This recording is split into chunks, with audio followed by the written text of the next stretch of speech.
সবার জন্য দরজা খোলা। বিশ্বের যে কোনো প্রান্তের হিন্দুরা যদি নিপীড়িত হয়ে মনে করে ভারতে আসবে তো আসবে। শুক্রবার গাইঘাটায় সদস্য সংগ্রহ অভিযানে এসে বাংলাদেশ প্রসঙ্গে এমনই মন্তব্য করলেন বিজেপি নেতা দিলীপ ঘোষ। সবার জন্য ভারতের দরজা খোলা থাকবে। বিশ্বের যে কোনো জায়গায় হিন্দু যদি আক্রান্ত হবে বা মনে করে ভারতে আসবে, সে আসবে। আমরা এই উগ্রপন্থা মৌলবাদের বিরুদ্ধে আছি। ওখানকার হিন্দুরা ওই দেশের জন্য রক্ত দিয়েছে, প্রাণ দিয়েছে, বলিদান দিয়েছে। তাদের পুরো অধিকার আছে বাকিদের মতো ওখানে সম্মানের সঙ্গে থাকা। বিভিন্নভাবে আন্দোলন চলবে। আমরা তো এখানে আক্রমণ করতে পারি না। আমাদের দেশের সীমায় আমরা মেসেজ দেবো যেটা চলবে না। কারণ ভারতবর্ষের উপরে বা পশ্চিমবাংলার উপরেও বাংলাদেশের বহু অংশে পড়াশোনা করতে আসা, ট্রিটমেন্ট করতে আসা, এখানকার যত বড় নার্সিং হোম কলকাতার আশপাশে সব বাংলাদেশের লোকেরা এসে ট্রিটমেন্ট করান, কারণ ওখানে চিকিৎসাও নেই। এখান থেকে চাল ডাল না গেলে খেতে পাবে না, কাপড় চোপড় না গেলে পরতে পারবে না। সমস্ত রকম সুবিধা আমরা দিয়ে এসেছি। কল কারখানা কাজকর্ম আমাদের লোকেরাই করছে। বাজার করেন এখানে বিয়ে বাড়ি হলে। তো আমরা চাই সেই সৌহার্দ্য বজায় থাকুক, সেরকম ব্যবহার হোক। বাংলাদেশে অন্যায় হচ্ছে।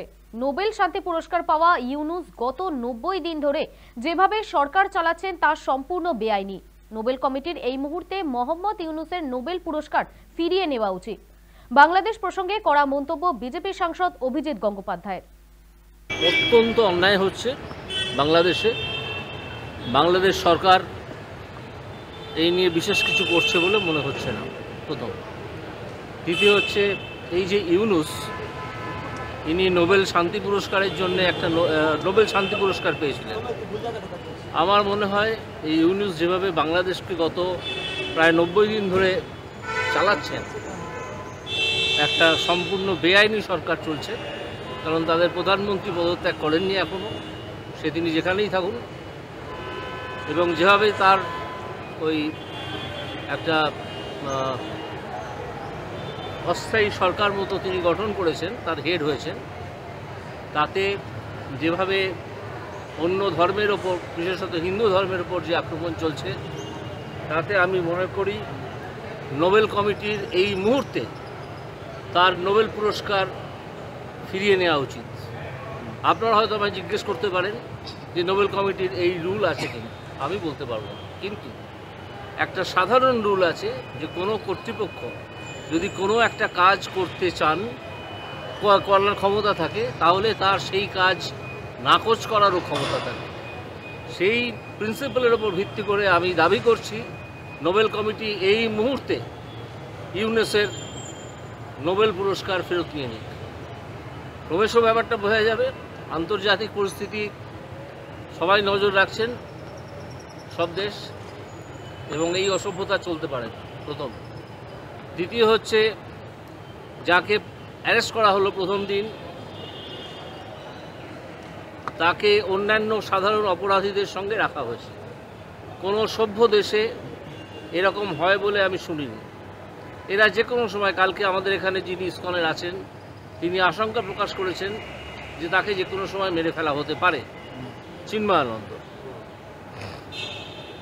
তো যদি আপনাকে আটকে রাখতেই হয়, এই অসভ্য বর্বর সরকার যেটা চলছে, তাকে যদি আটকে রাখতেই হয়, তাহলে আপনি কোনো গেস্ট হাউসে আটকে রাখুন তাকে, অন্য কোনো আলাদা জায়গায় নিয়ে গিয়ে আটকে রাখুন তাকে।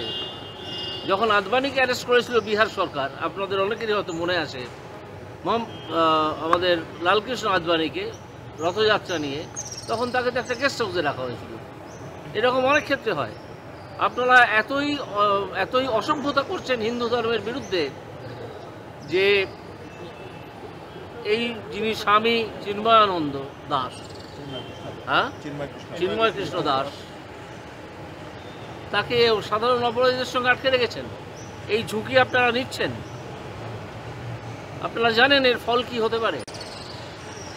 আপনারা হয়তো জানেন, কিন্তু টের পাবেন যদি তার কোনো ক্ষতি হয়।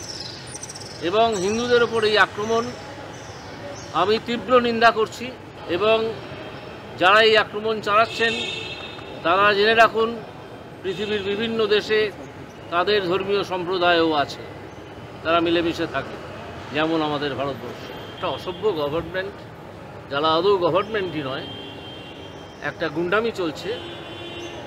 এবং সেনাবাহিনী এখনও কোনো প্রত্যক্ষ ভূমিকা নেয়নি।